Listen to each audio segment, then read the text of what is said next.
Hey everyone, welcome back to another Roman Reacts. We are here today to watch another video for you. This one is from the Fat Electrician. We're going to be continuing to watch some more of his fine works that he's done. And this one's called American's Freedom Fighter Louis Millet Fixed Bayonets. So yeah, we're going to be giving this a watch and seeing what this is all about, and just discover who this person is, because I have no idea who he is. This is my first time actually watching this. It says Millet, Medal of Honor Hero of Bayonet Hill. So there's got to be something really interesting about that, especially with the given title. So I just want to let you guys know, when it comes to these sorts of things, I usually am quiet during my reactions. Sometimes there might be something that's really funny, really laughter, or maybe there's something that really intrigues me that it makes me pause and makes me speak out. But for me, that's just me though. So if you expect me to just be opening my mouth like every 5 minutes, I just don't want to quite do that, because I just don't want to like constantly interrupt the story, and because I want to take in the full amount of like the information without interrupting 24/7. So that way, I just want to guys let you know what to expect out of these reactions, and I just want to be as respectful to Fat Electrician as he explains things, and being able to absorb all the information. And like I said, I'm usually not that outspoken. I understand that, but I just want to at least let you guys know my thoughts on the matter, so you are able to make a judgment for yourself if this content is worthy of me watching, because I just want to absorb the information as much as I can to like really get basic premises around it. And if I have to stop, I will stop and make a few comments here and there. But I just thought I'd at least let you guys know, okay? So here we go. So yeah, this one, like I said, it's American's Freedom Fighters, Louis Millet, Fixed Bayonets. So, like I said, this is the first time I've heard about this. I'm really curious what he is going to be talking about. So let's just dive on in, okay? Here we go. I told myself this week I was just going to do a nice 3 to 5 minute video on the Battle of Bayonet Hill. Quick, easy, super short. It was going to be great. And then I Googled the guy that was in command during the Battle of Bayonet Hill, and everything just spiraled out of control from there, and it is now his video. Today we're talking about the man that the US government had to order to quit leading bayonet charges against the enemy during the Korean War. Ladies and gentlemen, Colonel Louis Lee Millet. And let me tell you something, this is the first picture that pops up when you Google him, and it's exactly why everything spiraled out of control. Because first of all, I mean, let's just call out the elephant in the room. That is the most immaculate face foliage I've ever seen in my entire life. I mean, look at that womb broom. It's perfect. And then you look down a little and you're like, oh, hey, he's got 2 bayonets because he like fought on Bayonet Hill. That's really cool. And then you look over and you're like, oh, wow. Younger him was awesome too, with dual pineapple grenades on his shoulders. And then it dawned, wow. Younger because he like fought. So yeah, that right there looks like a perfect picture right there. Looks really good. And just the bayonets themselves look good, and the amount of awards that he has. He certainly earned his stripes, that's for certain. On Bayonet Hill. That's really cool. And then you look over and you're like, oh, wow. Younger him was awesome too, with dual pineapple grenades on his shoulders. And then it dawns on you, oh shit, this guy's wearing the Medal of Honor around his neck, and it's like the 4th thing I noticed. Okay, do you have any idea how badass you have to be wearing the Medal of Honor and it be the 4th thing that I noticed? Don't worry, I'm gonna tell you right after this ad. This video is brought to you by Zydax. Custom gaming PCs are all built right here in America with American tech support. It's what I use to do all my research and make these videos, and all the copious amounts of scripture I read. What? Link in description. Moving on. Our story begins December 15th, 1920, when a baby would be born, presumably with a mustache, by the name of Louis Millet. He would spend his childhood growing up in Mechanic Falls, Maine, where his family would hunt and grow their own food just to survive the Great Depression. So naturally, this kid's gonna grow up to be a pretty tough guy. Fast forward to 1938, he gets done with school and he wants to carry on his family's military legacy, but here's the thing, it's 1938. World War II is not gonna kick off until 1939, when Germany invades Poland, and even then, America's not gonna get involved until after Pearl Harbor at the very, very end of 1941. So since the US military didn't have a whole lot going on at this point in time and no real big prospects on the horizon that we knew about yet, he decided he was just going to join the main Army National Guard, get trained up, and be ready in case his country did need him. So he heads out for training, goes through basic, gets that done. Now it's time to figure out what his actual job's going to be so he can head off to specialty training. But at this point in time, you didn't get to pick. But I mean, let's be real. He's an 18-year-old kid. He's rough. He's tough. He grew up during the Great Depression. Obviously, they're just going to throw him into infantry or like combat engineer, artillery, some type of combat MOS, right? Wrong. So the Army looks at his transcript from high school and they're like, hey, you took keyboarding in high school. That's awesome. We need a bunch of male clerks in the Army, and typically we have to teach them from scratch because none of the young boys take keyboarding in high school because at this point in time it's seen as like a female-related job task because it's the 1930s and like 99.9% of all secretaries are female, and those are really the only people that need to know how to type. So you already have this skill set. That's perfect. We're just going to make you a clerk. And now Millet's pissed off because he has zero interest in being a clerk. He's never had an interest in keyboarding. The only reason he took that class in high school is because that's where all the future hot secretaries were, and that mustache isn't going to sit on itself, now is it? So obviously Millet gets told, hey, the Army doesn't really care what you want. You're going to clerk school anyways. So he goes, knocks it out because, well, he already knows how to type. It's not that big of a deal. Gets back home. It's now 1939. All the news starts coming out that Germany has invaded Poland. Jewish people are fleeing Germany due to increasing mistreatment, and he sees that war is coming on the horizon. And he absolutely does not want to be stuck being a clerk in World War II. So he decides that he's going to ditch the National Guard and he's going to join the full-time Army Air Corps, which at this point in time is the equivalent of the Air Force. So he pretty much immediately gets turned around and heads right back to training. Thankfully, he's already done basic training, so now he just goes straight to gunnery school. He gets done with that. It's now 1940, and he is chomping at the bit to get involved with this war. And Millet's absolutely the odd man out with this because Pearl Harbor hasn't happened yet, and the vast majority of America wants absolutely nothing to do with another European war after World War I. Millet doesn't just want to get involved because he's some crazy warmonger that thinks it's going to be fun. He actually truly believes that fighting in World War II is the right thing to do. I mentioned that his family had a proud military history, and it goes all the way back. His ancestors came over to America as indentured servants where they basically worked as slaves for 7 years to pay off the debt for their voyage to the New World so that they could have their freedoms. So quick comment on that. There was the so like many people claim about the slave trade that was happening, that many people were prominent of, but the Irish slave trade was really done poorly for them because for the Irish, they basically had a famine. They had to go through a whole lot. They were persecuted all over the place. And eventually they had no choice, but many got sold into slavery because of it, and they became indentured servants. And even in the Civil War, Irish fought Irish, and it was such a hard time during all that. So, wanted to make a quick comment on that. And ever since then, every man in Millet's family has fought to preserve those freedoms. His family fought in the American Revolutionary War. Both of his great-grandfathers fought for the North in the Civil War, and now he deems it as his turn. So you see, he didn't just join the military because he wanted to fight for America. He wanted to fight for what America actually stood for. He's basically the American equivalent of William Wallace. They'll never take our freedom! So in 1940, when the president at the time, FDR, came out in a speech and basically said, hey, America's not actually going to fight in World War II. We're just going to send over a bunch of guns and bullets and they can fight it themselves. The people of Europe who are defending themselves do not ask us to do their fighting. They ask us for the implements of war, the planes, the tanks, the guns, the freighters, which will enable them to fight for their liberty and our security. At this point, Millet's like, fuck it. If America's not going to fight, I am. He abandons his post, hitchhikes to Canada, and joins the Canadian Army. He then proceeds to go into training for a third time to become an artilleryman in the Canadian Army, gets done with that, shipped over to Britain,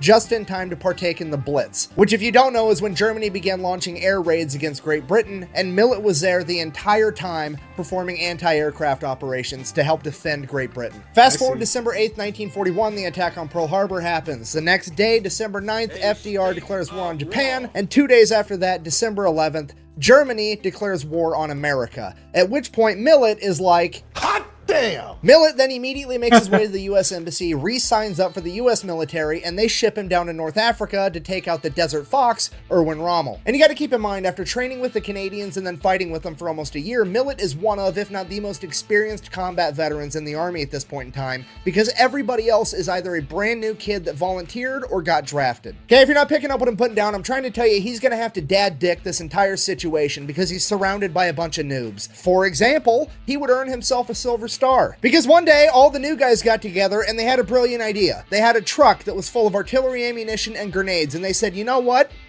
We should cover it in hay for camouflage. It worked in Looney Tunes, you know? Wile E. Coyote was able to sneak up on the Roadrunner, almost, because he hid inside of a hay bale. This is going to be brilliant. So, I'm going to say it again, but slower. They took all their ammunition in the truck and covered it in hay in literally the driest region on the planet. So then the next time they get into a firefight, the tracers from the enemy machine gun fire hits the hay, catches the hay on fire because obviously, Oh, no. and all the new guys are like, oh God, what do we do? What do we do? All our ammunition's on fire now. Maybe wrapping it in flammable shit in the desert wasn't a good idea. So the fire continues to grow, and then it gets hot enough that it starts cooking off all the rounds, and all the ammunition starts exploding in the back of the truck, and now it's putting everybody in danger. So naturally, the new guys freeze up and adopt the gun door defense strategy. Oh no. Oh no. So then Sergeant Millet at this point is just watching this utter chaos unfold like, goddamn kids. So he gets up, he runs over to the truck, jumps inside, starts it, floors it. He just takes off towards the enemy. All the ammunition in the back is exploding behind him. This is complete chaos. He gets up to speed, opens the door, and bails out and just lets the truck go towards the enemy, and the entire thing ends up blowing up. Millet then crawls his way back in the middle of this firefight, gets back to his men, and they continue to fight because he has effectively saved himself and a bunch of other people. You know, typical Big Beard behavior. Prepare for battle! And that's just one example. He also earned a Bronze Star when his convoy got attacked by a Messerschmitt that dropped down to do a strafing run and shoot everybody with machine guns, and everybody ran away, per usual, and he has to run over. He jumps on the anti-aircraft gun on the back of a half-track, and he ends up shooting down a German Messerschmitt, which is an unbelievable thing to pull off. He then continues to fight all the way through the rest of North Africa, pushing the enemy out of the entire continent, and now it's time for him to go fight in Italy. He participates in 4 amphibious landings at the Battle of Anzio and Salerno. Then, after 6 months of fighting in Italy and 6 months of fighting all the way through North Africa, his paperwork finally catches up to him, and the big army's like, hey, you deserted your post like 2.5 years ago. You're fired. No. Yeah, full court-martial, completely kicked him out of the army. Then, without leaving the office when this paperwork got signed, he's like, hear me out. Can I join the army now? And they're like, yes, you can. And since you have so much experience, you're going to be an officer. Here's your commission. You're now a lieutenant. So now Millet's kind of pumped. This whole thing was just a bunch of bureaucratic paperwork BS, and he got a promotion out of the deal. We're good to go. Everything's awesome. Then the army, sensing happiness somewhere, decided that they had to destroy it. They jump in and they're like, hey, we're going to take all of your leave. You're not allowed to have leave ever again. We're taking all of it away. To which Millet kind of responded, I really don't care. Go ahead. The only time I've taken leave is when I left my post, joined the Canadian Army so I could get to this war sooner. I'm exactly where I want to be. Take all the leave. I do not care. To which the Army's like, we're going to fine you $52. And when you adjust for inflation, $52 back then is like $1,000 by today's standards. Like, it's not an insignificant amount of money. So Millet is obviously pretty thoroughly annoyed because he's not only now risking his life to do the right thing, he's actually incurring financial penalties. But ultimately, he realizes he's not here for money, so he just goes back to work and continues fighting. He ends up spending the rest of the war fighting in Italy. After Germany surrenders, he makes his way back home, rejoins the National Guard, and then he attempts to go to college. So he gets 3 years into a 4-year degree. He's almost done with college, and then June 25th, 1950, North Korea wakes up one morning and chooses violence. They decide they're going to invade South Korea, kicking off the Korean War. Now, to be fair, most people in this situation, a veteran of the Canadian Army as well as the United States Army, and highly decorated, you would assume would probably want to finish up that 4-year degree before they go into combat again, if they wanted to go into combat at all. But not Lewis Millet. Now, this is America's William Wallace. All he had to hear is that a bunch of communists were attacking a free democratic nation, and... Oh, so that's how you're gonna play it. You gonna do this? Okay, fine. That's all I needed. And it became personal with me. So Millet shows up in Korea. He starts working as a forward observer. If you don't know, a forward observer is the guy that goes out, finds the enemy, calls in their coordinates so that they can hit him with artillery. Millet, being Millet, calls in the artillery a little bit too close to himself and gets hit with some shrapnel. So now that he's injured, he kind of has to take a deep breath, step back, evaluate the situation, come to grips with the fact that he's only mortal, and accept that he's just going to have to fall back behind the front line and recover.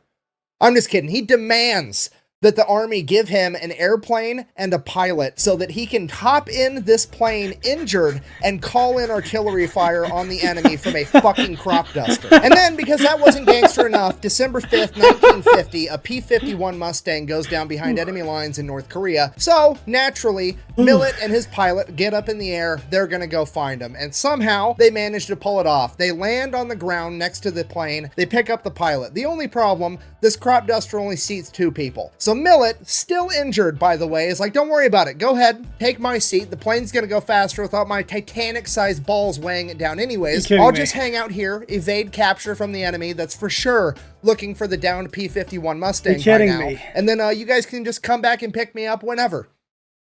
Yep. So that's what happened. They take the other pilot back. Millet evades capture all night long. The pilot picks him back up the next morning, and then he makes his way back, has a full recovery, and then by February 1951, he's ready to get back doing real dangerous stuff again, you know, combat. So they give him a promotion to captain, and then give him his own platoon of infantry that he's going to lead into battle. Shortly after taking over this platoon, he intercepts enemy correspondence that says that the Americans are afraid of bayonets and close quarters combat, which is the funniest communist propaganda on the planet, because you know all these Chinese and North Korean communists were sitting around like, man, how come these Americans have so many bullets? It's like they never run out like we do all the time. And the communist leadership's like, it's because the Americans are afraid to fix bayonets and fight you guys close quarters like men. That's why they just keep shooting you. It's definitely not because capitalism's better and it can provide them with enough ammunition to actually win a fight. That's definitely not it. Okay, and at this point in the story, you absolutely have to remember that Millet trained with and was in the Canadian Army in the very early days of World War II. Yeah. And at that point in time,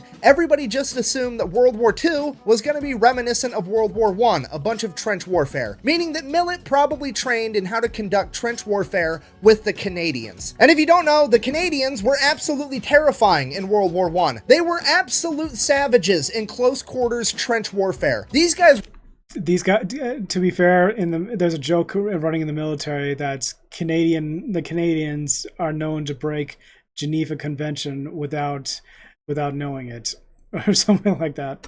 Wrote the book on how to not only be good at it, but play dirty the entire time. They were known for taking cans of food, throwing it into the enemy trench, and then when they heard all the enemies run up to pick up the food, they would throw grenades in right after it, okay? Wow. Don't let the good manners and the accent and the maple syrup fool you. The entire first rough draft of the Geneva Convention is pretty much just a laundry list of shit the Canadians did during World War I. And that is who trained Lewis Millet in how to engage in close quarters combat, and the commies just said that he was scared of it. So naturally, he took that as a challenge and began training his entire platoon every day in how to bayonet fight. So then the next time Millet's platoon comes across the enemy, fix bayonets, charge. They do it, they completely wipe out the enemy altogether. Only problem, they wiped out all of the enemy and now there's nobody left to tell all the communists that America's not scared of bayonet fighting. I guess we're just gonna have to do it again. Fast forward a little bit, Millet, his platoon, and 2 other platoons are trying to take Hill 180. One of the platoons goes to maneuver around to a flank and they end up getting pinned down by heavy machine gun fire. The other 2 platoons are like, oh shit, what do we do? Millet just yells, fix bayonets, and starts charging up the hill. Just takes off. There's no ready, set, go, no 1, 2, 3. He just goes.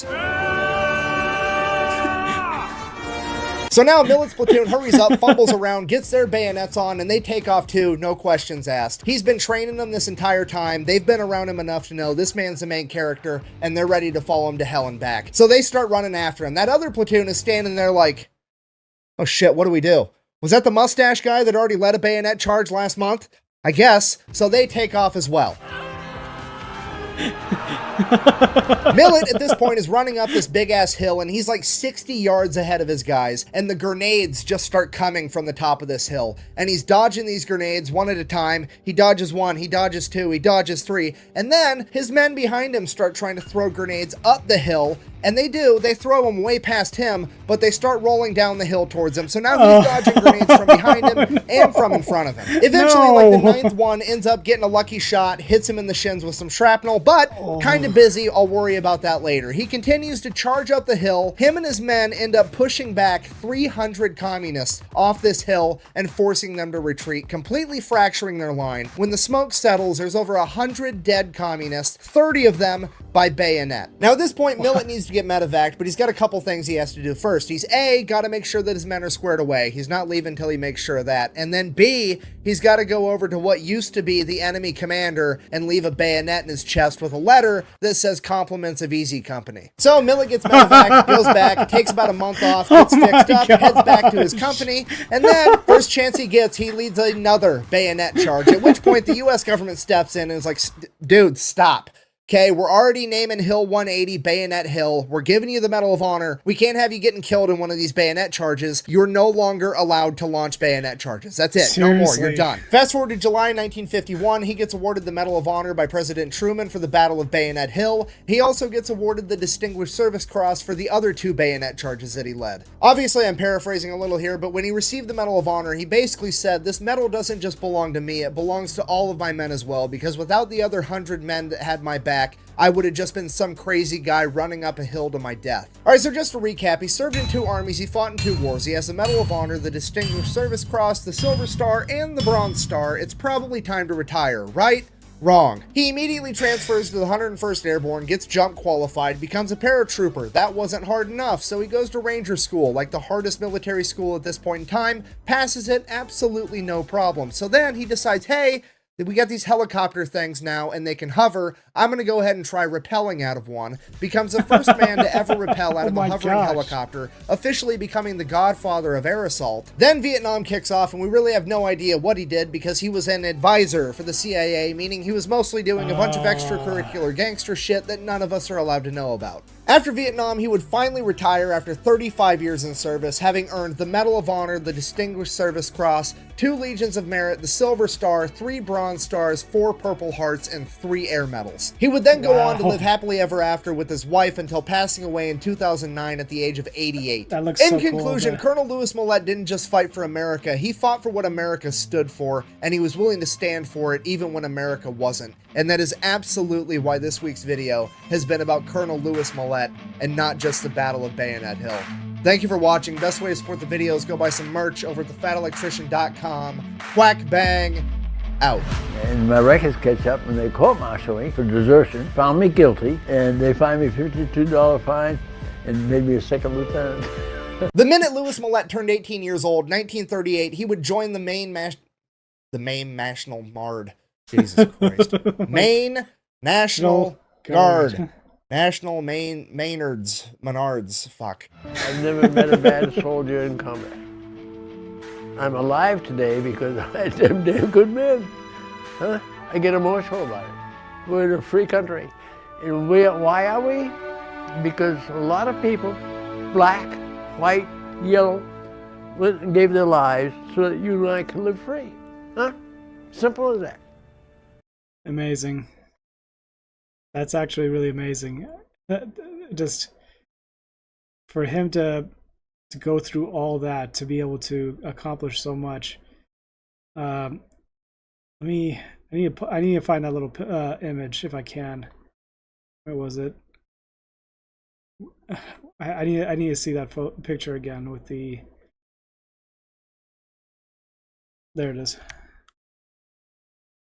That is such a good little monument, and next to Millet, and you can really tell the grit and determination that he has, and he was willing to fight for his country, and is willing to put everything on the line. And he had good men that actually looked up to him, and it's for him to be able to do all that. He was a clerk, bailed on that, went to the Canadians and trained under them. Went to the Battle of Britain with the Blitz, so surviving through that, going back, signing up in the American Army, going to North Africa, trying to hunt Erwin Rommel, and just or the desert fox, I guess you can say, and then goes into amphibians assault, gets court-martialed, but then promoted, goes through World War II again, and then goes into into the Korea, and just tells it to the Chinese to like, oh, you think we're scared of bayonets, and just goes to the commander and just leaves a bayonet and compliments of Easy Company. Oh my gosh. Just thinking about it more and more, he's awesome. This is incredible.